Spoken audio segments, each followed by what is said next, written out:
Oh, hello, and welcome to another Today's Decay, where we celebrate births and beginnings of everything important since the dawn of time, August 20th edition, all day. And what happened today?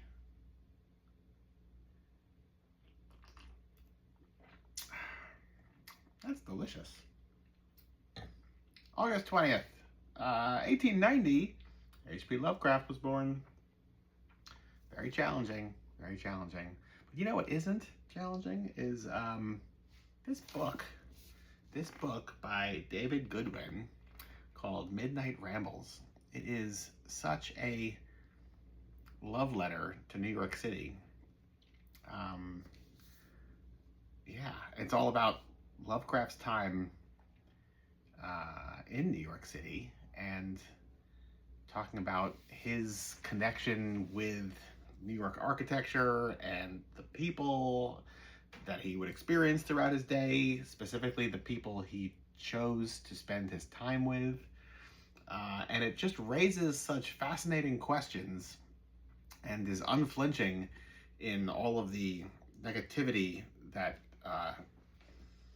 he is responsible for, but also, yeah, adding so much fascinating nuance to like who this troubled character was by way of the fascinating and marvelous people he chose to spend his time with. People who were actively working to make the world a better place for all human beings,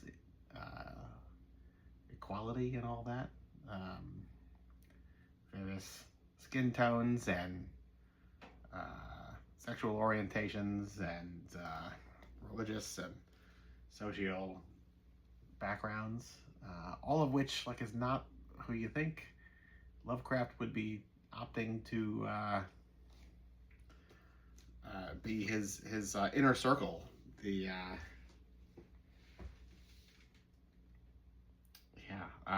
anyway, David Goodwin, great book, fascinating author. He does live talks on said book as well. Check it out. On the day H.P. Lovecraft was born, I just went to visit the mental institution that both of his parents died at in different years, which is just up the road from where they were all buried. Who knew? Really, it's a good trip.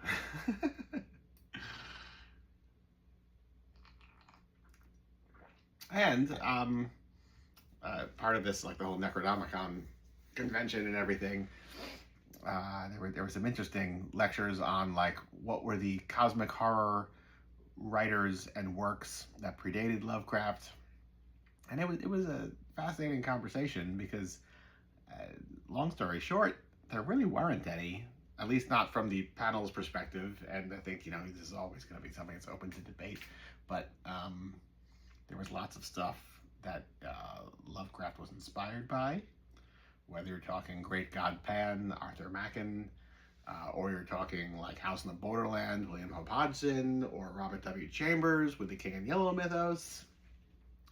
But they're doing other things, and I say this in that, to me, the main takeaway was like there really wasn't, and like would there have been cosmic horror without Lovecraft's work? And like, I mean, one could argue that in a parallel universe where he never existed,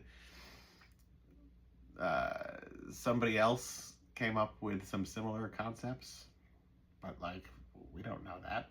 And it gave me a whole new appreciation. I've kind of distanced myself from Lovecraft and really embraced William Hope Hodgson, Machen, and Robert W. Chambers, and yeah, I'm really torn because there's so much about Lovecraft as a person that is so unappealing, and I don't want to even like be on here talking about. But his whole like bleak religious, less concept of the world, and like where human beings place in the larger cosmos remains is something that like is like fully Lovecraft and fully modern. So that's challenging. What else? Sky Saxon of the Seeds, born today, 1937, and the discoverer of the planetoid, you name it, I don't know, Pluto, Clyde Tombaugh, witnessed a UFO on this date in 1949. I love this story because, for one, it's before Roswell, right? No, maybe not. Maybe not. But it's still Clyde Tombaugh, who is a like full-on science person and not like a crackpot, who has his eyes up in the heavens and lo and behold sees something that doesn't belong, or does belong, but remains unidentified. So that dichotomy there, I'm here for. And last but certainly not least, in 2015, Clash City Tattoo first opened its doors. So maybe that's what you want to do today on August 20th is grace Baz's tattoo shop and mark it for time immemorial for yourself. That is it. August 20th, the whole damn day. From me to you till tomorrow.